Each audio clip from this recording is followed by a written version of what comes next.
자, 그러면 지금부터 최근에 산업곤충학이 어떻게 발달을 해왔는가 한번 보도록 할게요. 산업곤충이란 말이 이제 등장하게 된 것은 물론 산업화가 이제 시작되면서 됐겠죠. 산업곤충이라는 용어가 가장 이제 최근에 등장했는데 제2차 세계대전 이후에 유기과학공업의 발달로 농작물 재배 시 병해충 및 잡초 방제를 위해서 농약을 지나치게 사용하여 3R과 같은 문제점을 야기를 했다 하는 거죠. 그죠? 그러면 산업곤충이란 말이 산업화와 더불어서 유기화학공업, 그러니까 유기화학공업이 뭐냐? 그러니까 한마디로 간단히 얘기하면은 유기질 과학, 그러니까 케미칼 산업이 돼버린 거죠. 그러면 여기서 이제 맞는 게 뭐냐면 우리가 유기화학 이런 말을 쓰잖아요. 그러면 화학적으로 어떤 물질을 만들어내는 거죠. 그러면 이 병이나 충을 잡고 또는 친환경 하는데 가장 어려운 게 잡초 방제가 또 어렵죠. 잡초를 방제하기 위해서 이제 만든 농약이 나오게 된 거죠. 그죠? 그래서 이게 이제 산업곤충학이 등장하게 된 겁니다. 그리고 67년 네덜란드에서 시설작물을 재배하는데 문제되는 해충 천적을 생산하는 코퍼트라는 회사가 이제 탄생을 했죠. 그러니까 지금도 네덜란드가 천적으로서는 아마 세계 1위입니다. 그래서 우리 한국에도 모 회사가 있었죠. 그 충청도에서 상당히 이제 괜찮은 회사였는데 코스닥 상장까지 했던 회사입니다. 무너지려고 하니까 한 번에 무너지죠. 왜냐하면 이게 이제 전부 정부 지원 사업으로 우리는 천적을 해왔었어요. 그러니까 민간 주도로 이제 힘이 생기는데 정부 주도하는 것은 오래 못 갑니다. 왜냐하면은 정부 지원금이 있어야 이제 사용을 하기 때문이죠. 그러면 정부 지원금이 떨어지게 되면은 농가에서는 잘 안 씁니다. 안 쓰고 그냥 편한 뭘로 갑니까? 유기화학체로 가버리는 거죠. 87년 이후에 유럽을 중심으로 시설 작물을 재배하는데 화분을 꽃가루죠. 매개하는 D형벌을 시설 토마토 농장에서 사용하기 시작했다. 그죠? 점차 그 영역을 전 세계로 넓혀간다. 우리나라에도 창원에 가면 여러분들 이 D형벌 회사가 있어요. 그래서 이게 아마 전국의 시장 규모가 한 50억에서 100억 사이 정도밖에 안 됩니다. 뭐 그렇게 크지는 않아도 어떻게 보면은 좁은 뭐라 할까요, 농업 부분의 선은 천적은 아니죠. 그죠? 화분 매개 단일한 조건으로서는 그렇게 크진 않아도 어느 정도 역할을 가지고 있다. 하지만 전 세계적으로 보면 이 영역이 크다. 그러면 앞으로 이 산업은 어떻게 되겠는가를 보면은 아마 점차로 줄어들 거예요. 왜 줄어드냐 하면 최근에는 드론이라는 게 나왔잖아요. 그러면 이 드론이라는 애가 바람을 쫙 일으킵니다. 이렇게 바람을 일으키면서 이 꽃가루를 쫙 이렇게 퍼뜨린다는 거죠. 그래서 이제 수분을 시켜 나가기 때문에 아마도 우리나라에서는 시장이 좀 줄어들 가능성이 높다. 이렇게 얘기는 됩니다. 그 다음 노동 집약적 전통 산업으로 지켜오던 양잠업이 1980년대 중반부터 중국산 저가 생산물의 경쟁력을 잃어서 한국과 일본에서 급속하게 쇠퇴된 것은 뭐 여러분들이 너무나 잘 아시죠. 그죠?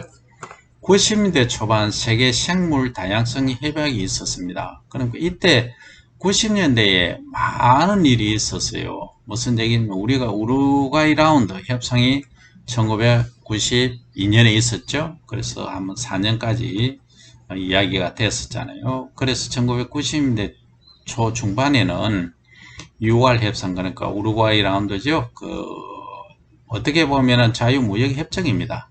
그 수입할 수 있는 농산물을. 그러다 보니까 우리 경쟁력을 길러야 되겠다 해서 그 당시에 시설 재배 온실 같은 거 유리 온실이죠. 많은 지원을 했고 농업에 엄청나게 투자를 했습니다. 제가 이제 한마디 드릴 수 있는 거는 농업은 지원에 의해서 하는 사업은 오래 못 갑니다. 오래 못 가고 이 농민분들이 필요에 의해서 뭔가 만들어지는 그런 시스템으로 가야 오래 가고 또 정부의 부담도 줄어듭니다. 그러면 지금 그 당시에 이제 지원했던 온실들이 제 역할을 하고 있느냐 좀 어려운 게 많죠, 그죠? 그 다음에 이제 생물 자원 발굴과 이용에 대한 가치가 높아져서 생물 산업이라는 용어가 이제 등장하게 됐죠. 그래서 우리가 곤충 산업법도 2010년도에 이제 시작이 됐잖아요. 그렇듯이 과거하고는 많이 다르다는 점. 아울러 곤충의 분자 생물학적인 생리 연구 등 다양한 분야에서 새로운 발견과 발전으로 곤충 이용 기술 연구가 촉진이 되고 있는 사실은 우리가 잘 알고 있죠. 일본에서는 88년 겐지에 의해서 21세기 바이오를 지탱한 곤충들 이란 자료가 나왔고 곤충이용 추진위원회를 구성해서 93년 종합적인 곤충산업이 태동할 준비를 했고 95년도에 농림수산기술정보협회에서 곤충산업이라는 용어를 탄생을 했습니다. 사실은 요 이후에 제가 일본에 좀 있게 됐는데 이때만 해도 우리가 지금 얘기하는 이 정서, 야완령 이런 곤충들이라는 개념보다는 소위 수생곤충, 자연곤충, 그러니까 친환경 농업이라든지 친환경을 함으로 해서 나타나는 그러한 그에 대한 곤충의 가치부터 사실은 그 학계에서 많이 얘기가 됐었어요. 그러다가 이제 이게 실제 야완용, 정수용 이런 게 괜찮겠구나 해서 이제 이 산업으로 이제 태동이 되게 된 거죠. 우리나라에서는 이제 94년 농촌진흥청에서 곤충의 산업적 이용 기술이라는 책자가 이제 발간이 되었습니다. 그해 12월 잠업 시험장은 뭐냐면 양잠업 시험장입니다. 그래서 잠사 곤충 연구소로 개편되면서 산업곤충과가 이제 탄생이 됐죠. 그 후부터 정서곤충, 화분매개곤충, 환경정화곤충 등의 연구 개발이 진행되고 있고 99년 곤충도 산업이다라는 기사와 함께 본격적인 곤충 산업의 태동기를 맞이하게 됐다 이렇게 말씀을 드릴 수가 있습니다. 자, 그러면 산업곤충학의 발달과 관련 법규를 봅니다. 우리가 이제 학문을 하다 보면 가장 중요한 게 놓쳐서는 안 된 게 뭐냐 하면은 이 법규입니다. 그래서 여러분들 법규에 관한 부분들은 공부를 좀 많이 하셔야 됩니다. 근데 여기서 이제 법규에 관한 공부를 하라는 것은 아니고, 자, 산업곤충에서 사람에게 직간접적으로 이로움을 줄 수 있는 곤충으로 활용될 수 있으면 이것을 곤충 자원이라고 할 수 있다. 그죠?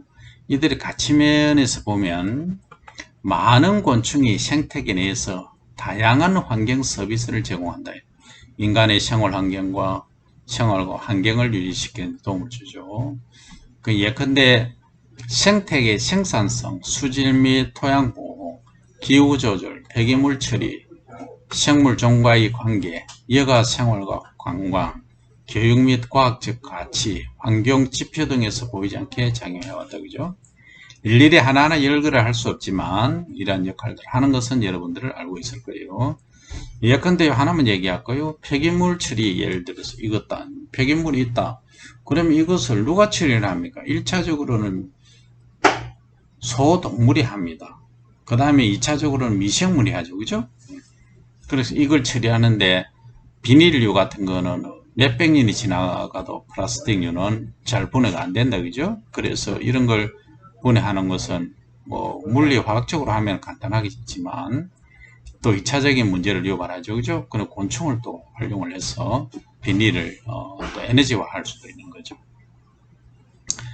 그 그 다음에 여러 곤충 가운데 항균, 단백질 등 다양한 유용 물질을 지니고 있음이 밝혀져 있다. 그죠? 지금 당장은 재화를 생산할 수 없지만 가까운 미래에 이용 가능하여 선택 가치가 매우 높은 자원으로 활용할 수 있다는 거고, 대상 곤충의 대량 사육을 통해 판매를 통한 직접적인 이익을 가져다 주는 곤충이 바로 직접 가치가 큰 곤충으로 이를 산업곤충이라고 칭한다. 한 20년, 15년, 20년 전에만 해도 수프 미럼이라고 있었어요. 갈색 거절인데 큰 거예요. 아주 큰. 그러니까 사료용으로 중국에서는 거의 1헥타르, 2헥타르 면적에 어떻게 보면 공장이죠. 그죠? 그 사육사에다가 이 곤충을 키웠어요. 그래서 전 세계로 수출을 했죠. 그럼 싸잖아요. 싸니까 그 당시에 1kg에 7,000원에 한국에 들어왔어요. 그러면 뭐 거기서 판매가는 얼마일까요? 2,500원, 3,000원이 되겠죠. 어쨌든 그러니까 우리나라에 이제 그 곤충은 엄두를 못 냈죠. 그래서 우리는 식용으로 간다 해서 일반 미럼, 수프 미럼 말고 일반 미럼, 갈색거지를 사육을 하게 돼서 지금은 반려동물 쪽에 많이 사료로 활용을 되어 있고, 일부는 또 식용으로도 이용을 하고 있는 상황이 있습니다. 오늘날 곤충 자원을 용도별로 보면 천적이나 화분 매개 종목되어 있죠. 환경정화, 식용, 약용, 물질이용, 환경지표. 환경지표란 말은 무슨 말이냐면 이런 생물들이 과거에는 없었는데 많아졌다 또는 또 없어졌다 하는, 그러면 어떤 환경에 영향을 미치는가 이런 것들을 보는 거죠. 예컨대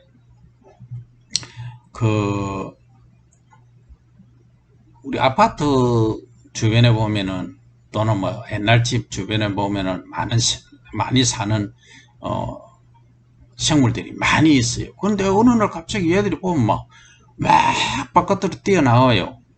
그죠? 그런데 그건 뭘 의미하느냐? 이거 환경에 문제가 있다. 지진이 일어날 것 같아요. 예를 들자면 그 다음에 안에 지하에 뭐 문제가 발생했거나 하는 것들을 이해할 수 있죠. 그 다음에 정서, 애완학습, 법의학 자원 이런 것들은 수사하는 기관에서 주로도 많이 사용을 하기도 하죠.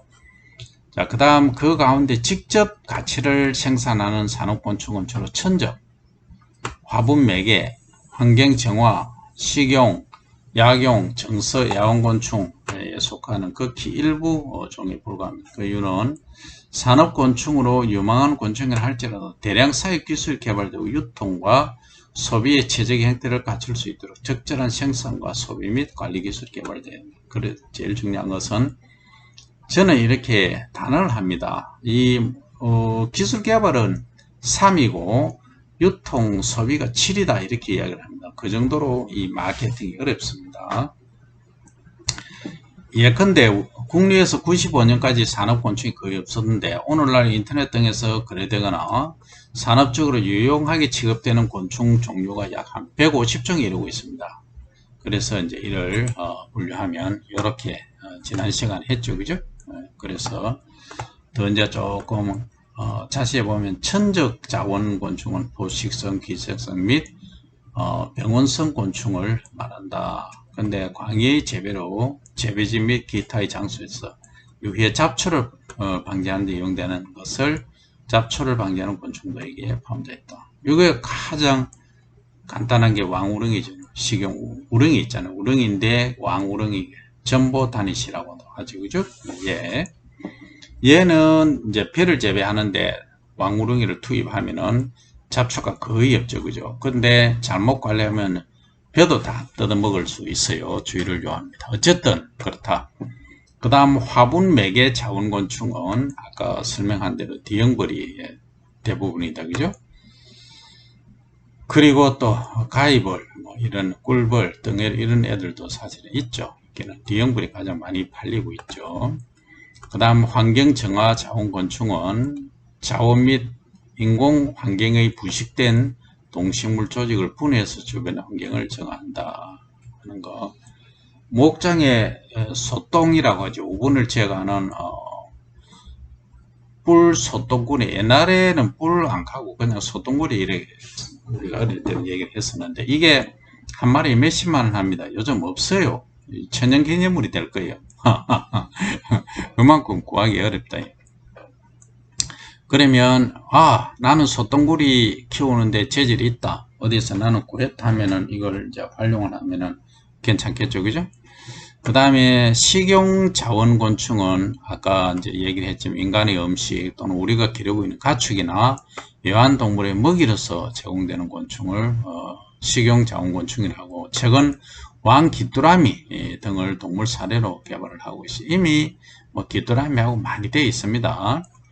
그 다음에 약용자원곤충은 인간이 각종 질병을 치료할 목적으로 의약 또는 민간약재로 곤충을 이용하는 경우죠. 곤충 몸체나 그의 산물과 체내 특정 물질, 그리고 동충하초, 우리가 공부를 많이 했죠, 그죠? 그와 같은 관련 미생물을 직접 또는 가공해서 이용하는 경우를 모두 포함합니다. 누에의 이제 누에가루, 누에거라, 흰점화의 고무지환 이런 것들이 활용이 되고 있다, 그죠? 그 다음에 이제 물질 이용 자원곤충은 이제 곤충이 분비하는 또는 체내에 포함되어 있는 물질을 추출, 익스트랙션해서 하는 것을 말하겠죠. 그럼 곤충은 자기 방어뿐만 아니라 대사의 일환으로 다양한 물질을 만들죠. 외부에서 들어오는 것을 가공하여 다른 형태의 물질에 전환한다. 이들 물질 가운데 이용 가치가 있는 것, 과거부터 이용하고 있는 것을 모두 말한다.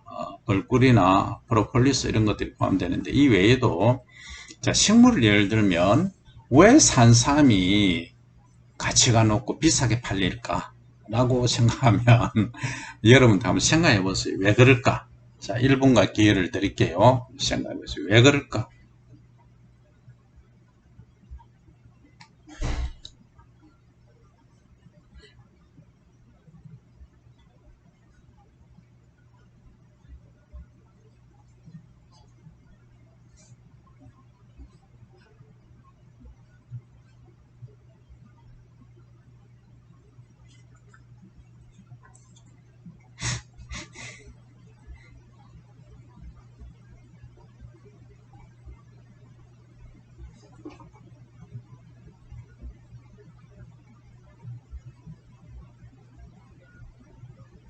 자, 생각하고 있습니까?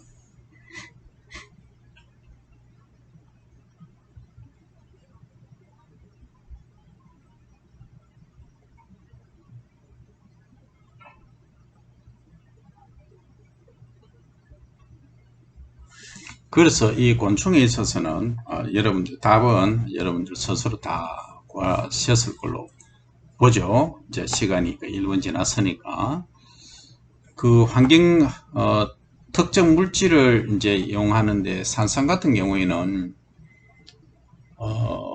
특히 이제 콩을 예를 들게요. 콩이 일반 평야지에서 재배한 거하고 똑같은 품종인데 추운 데서 재배한 거하고 뭔가가 달라요.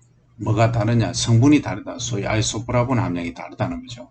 그러니까 어려운 환경이 닥치면 거기에 대응하기 위해서 새로운 물질을 만들어낸다는 거죠. 그게 우리 몸에 좋다. 이렇게 이해를 하시면 됩니다. 그래서 산삼도 마찬가지다. 그러니까 수십 년, 수백 년 동안 그 어려운 환경에 대응하기 위해서 다양한 물질을 축적하고 있다. 사포닌뿐만이 아닌 이 얘기죠. 그죠? 그 다음에 환경지표 곤충은 조금 전에 설명드린 대로 아까 이제 아파트라든지 뭐 이런 또 바닷가에서 이런 게 많이 있잖아요. 그죠? 그리고 또 이제 충 같은 경우에는 예를 들어서 이제 그 농업지대, 그러니까 벼재배지대 가면 포충망을 해놨어요. 포충망. 그 충을 이렇게 잡는 망을 이렇게 쳐놨는데 거기 예를 들어서 뭐 일조관계로 포획되는 멜구 마리수, 멜강나방, 그 다음에 뭐 메뚜기, 뭐 아니면 또 비례해충 이런 것들이 얼마나 또 잡히는가 이걸 보고 환경의 변화가 어떻게 일어나고 있거나 또 이런 것도 알 수 있고, 그 다음에 이제 물 속에 보면은 옛날에는 이제 미꾸라지가 얼마나 있었는데 지금 없어졌다. 그 다음에 물달개비 풀이네요. 그 다음에 물에 서식하는 거미류가 또는 톡톡이가 뭐 이런 것들이 이만큼 있었는데 없어졌다. 뭐 수질이 악화됐다. 어떻다. 저떻다. 다 이렇게 평가를 하는 거죠. 그 다음에 정서 애완 학습 자원곤충은 인간이 심미적 활동인 관광, 레저, 취미생활, 예술, 공연 등의 직관접적으로 이용된다. 그죠? 그래서 최근에 이제 사슴벌레, 장수풍뎅이, 유충, 이런 애들, 애완곤충이나 각종 이벤트에 이제 활용되기도 하고, 그 다음, 곤충 자원이 영면에서 구분된 방식 위에 가치가 인정되지만, 그 수가적 구분은 어려움이 있는 곤충, 기타 자원으로 하는 거죠. 예를 들어서 실험용 곤충, 법의학곤충, 생체, 모양, 공학, 마이메틱, 이거에 이용되는 곤충 등을 말할 수 있다. 그죠? 그래서 이제 법규로 간단히 보면, 너무 법을 몰라도 문제가 되고, 너무 많이 알아도 좀 문제가 됩니다만, 요거는 여러분들 꼭 아셔야 됩니다. 이런 게 있다는 아셔야 됩니다. 그러니까, 산업곤충 관련 법규에서 법에 규정된 산업곤충의 범주와 대상 보면 90년대 중반 태동된 곤충산업이 2010년 8월에 시행된 곤충산업 육성 및 지원에 관한 법률에 따라 법적 기반을 갖췄다는 점. 그러니까 2010년 8월부터 이제 시작이 됐다. 그죠? 이 곤충산업 육성법, 육성 및 지원에 관한 법률이. 그리고 이제 법적으로 곤충산업은 곤충을 사육하거나 곤충의 산물 또는 부산물을 생산, 가공, 유통, 판매하는 등 곤충과 관련된 재화 또는 용역을 제공하는 업을 곤충산업이라 한다. 그러니까 곤충에 관계된 모든 것, 사료부터 생산, 가공, 유통, 판매 다 포함된다. 그죠? 돈하고 관계된 것. 그래서 법에서 말하는 산업곤충의 대상은 뭐냐 하면 사슴벌레, 장수풍뎅이, 반딧불이, 동해 등의 꽃무지, 뒤형벌 그 밖에 농림수산식품부 령으로 정하는 동물을 말한다. 여기 다 포함됩니다. 안 되는 게 없어요. 그러니까 령이라고 하면 이 안에 거의 다 세부적으로 다 들어가 있다 이 소리입니다. 그 정도로 여러분들이 보고, 그 다음에 농업의 영역에서 전통적으로 인식되어 이용된 미소동물이 거의 없다. 그래서 법적으로 관리할 수 있는 영역이 아직 형성되지 못한 무척추 동물도 있다. 곤충 속에 포함되어 있지만, 그 다음 곤충의 범주에 속하지만 누이에 기반의 양잠산업, 꿀벌 기반의 양봉산업은 이 법의 적용을 받지 않는다.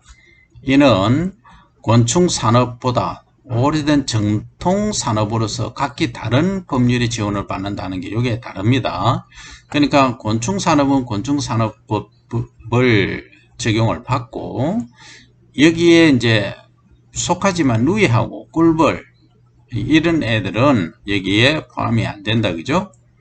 그 다음 누이에 기반의 기존 양잠산업은 기능성 양잠산업 육성 및 지원에 관한 법률에 의하여 지원 및 관리, 또한 꿀벌 기반 양봉산업은 기존의 축산법에 의하여 지원과 관리되었으나 최근 양봉산업의 육성 및 지원에 관한 법률이 발의되어 개별 법령으로 추진 중이다. 그만큼 이 규모가 크다는 거죠. 그러니까 기능성 양잠은 많이 축소되긴 했지만 따로 법률이 있고, 그 다음에 꿀벌에 관한 것도 축산법에 옛날에는 관리되었으나 최근에는 양봉산업의 육성 및 지원에 관한 법률에 의해서